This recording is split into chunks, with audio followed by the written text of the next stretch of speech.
Hello guys, स्वागत करुच्ची मोर छोट mini blog जहाँकि आज थिला रविवार। तो शोक उठा भाविली कौन करी जाऊँगी मार्केट रू कि राति माछ कि मांस लेके आसे।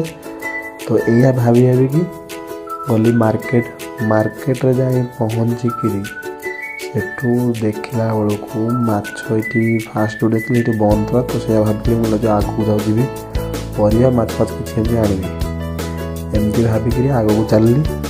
आग को गलापर से देखिली तो माछ एत भी खास नाला पाखे। तो भाविली अलग दुकान देखिया सेठू जाकि अलग दुकान देखिली से माछ भल थिला किंतु बड़ साइज था जहाँकि मुझे ना एत बड़ा कौन करी एकाटिया से भाविकी चलि परिवा आने देखे। तो भाई परिवार रेट एते जे विश्वास कर बेंगलोर एत रेट पर नौची।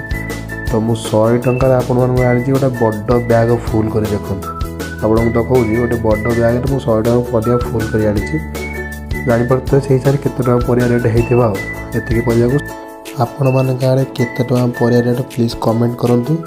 सेठू आगू गलापर देखली गुपचुप तो इच्छा है गुपचुप लेकिन चलनी रूम को। जदि आपण मो भिडियो भल लगुव तो प्लीज सब्सक्राइब करने आपण भावे। तो रही देखा नेक्स्ट वीडियो।